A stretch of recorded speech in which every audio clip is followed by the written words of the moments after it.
ବାହାରେ ଦେଶଦ୍ରୋହ କିନ୍ତୁ ମଣିପୁରରେ ନୀରବତା। ଶୋଷିତ ନିଷ୍ପେଷିତ ଆଦିବାସୀଙ୍କ ପାଇଁ ଜୀବନବ୍ୟାପୀ କାର୍ଯ୍ୟ କରିଥିବା ଅନ୍ୟ 15 ଜଣଙ୍କ ସମେତ ସାମାଜିକ କର୍ମୀ ଫାଦର ଷ୍ଟେନ୍ ସ୍ୱାମୀଙ୍କୁ କିଭଳି କମ୍ପ୍ୟୁଟର ହ୍ୟାକରଙ୍କ ଦ୍ୱାରା ତାଙ୍କ କମ୍ପ୍ୟୁଟରରେ ପ୍ଲାଣ୍ଟେଡ୍ ଡାଟା ରଖି ସହରୀ ଆତଙ୍କବାଦୀ ବା ଅର୍ବାନ୍ ନକ୍ସଲ ଭାବେ ସଜେଇ ଦିଆଗଲା।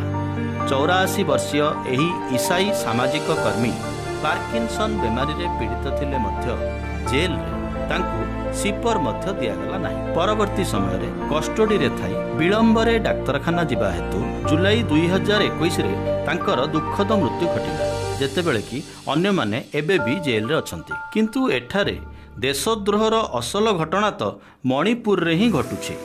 ମହିଳାଙ୍କର ଗୋଷ୍ଠୀଗତ ଅବରୋଧ 12 ଜଣ ଆତଙ୍କବାଦୀଙ୍କୁ ଆର୍ମି ହାତରୁ ଖସେଇ ନେଲା। ଜୁନ୍ 25ରେ ହିନ୍ଦୁସ୍ତାନ ଟାଇମ୍ସରେ ପ୍ରକାଶିତ ଏହି ତଥ୍ୟ ଭାରତୀୟ ଲୋକତାନ୍ତ୍ରିକ ବ୍ୟବସ୍ଥାର ଦୁଃଖଦ ମୁଖାକୁ ଖୋଲି ଦେଇଛି।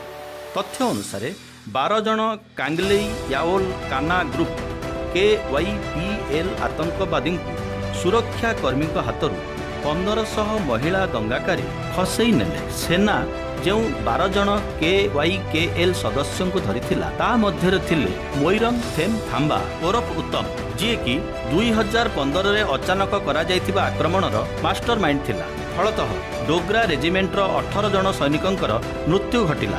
ତେବେ ସେନା ଦେଇଥିବା ବୟାନ ଅନୁସାରେ ଏହି ଆତଙ୍କବାଦୀମାନଙ୍କୁ ସ୍ଥାନୀୟ ନେତାଙ୍କ ନେତୃତ୍ୱରେ ମୈତେଇ ମହିଳାଙ୍କ ଦ୍ୱାରା ଖସେଇ ଦିଆଗଲା, ଯେତେବେଳେ କି ବିଜେପିର ସ୍ଥାନୀୟ ମୈଥେଇ MLA ଥୌନଜାମ ଶ୍ୟାମକୁମାର ସିଂ ଭିଡ଼ ମଧ୍ୟରେ ଉପସ୍ଥିତ ଥିଲେ। ଏହାକୁ କ'ଣ ଦେଶଦ୍ରୋହ କୁହାଯିବ ନାହିଁ? ଏହି ଘଟଣା ଦର୍ଶାଉଛି ମଣିପୁରରେ ଲୋକତନ୍ତ୍ର କିଭଳି ବର୍ବାଦ ହୋଇସାରିଛି।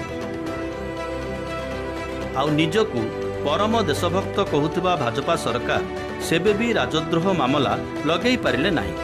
ମଣିପୁର ଭାରତର ଲୋକତନ୍ତ୍ରରେ କଳଙ୍କ।